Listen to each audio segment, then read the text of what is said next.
So here's the thing, as a realtor, we're always talking about the dream of homeownership.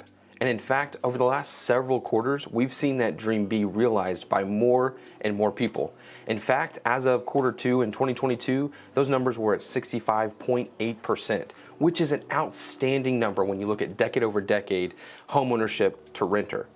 The cool thing about this is this: as a homeowner, especially in a market where you have inflation and higher prices for things and just a harder economy to navigate through on a daily basis, you have a set, solid, and foundational home price that you pay every single month. And the cool thing about your mortgage is it doesn't adjust, right? You set that mortgage for 15, probably 30 years, and that's your payment. And so you don't have to worry about a landlord coming up to you and saying, hey, the next time you re-up your lease, well, we're gonna raise your rents by 25% because the market's demanding it.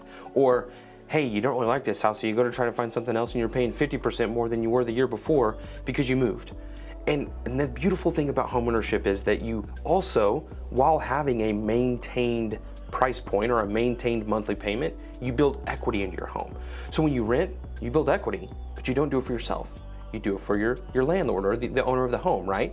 And so they've heard, or you may have heard or seen this, where it's said that rental properties are 100% interest because you retain nothing back. But as a homeowner, you get to enjoy that equity. So if you decide, hey, in 5, 10 years, 15 years down the road, I'm gonna sell my property, you're gonna get the money back out of it, you're gonna make money, and you're then gonna be leveraged to utilize that money for a new home purchase, or maybe some other purchase that you wanna make. Or maybe you're in a position where you want to do some add-ons or changes or whatever the case is. You can take the equity into your home now and utilize that equity for that future realization of improvement on your property or whatever you may decide.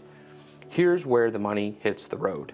As a homeowner, and this is across the United States, right? But as a homeowner, your equity stake is $300,000 on average. As a renter, again, across the nation, your equity stake is $8,000. So you heard the difference there. $300,000 if I own a home, or $8,000 if I don't. So logically, it makes sense. You need to own a home. But you may not know how to own a home. You may think the market's gonna crash. Hey, we're shifting, something's happening, things are on the rise. I'm just gonna wait, I'm just gonna hold off. But for how long? Until next month? Until next year? Until the market turns completely?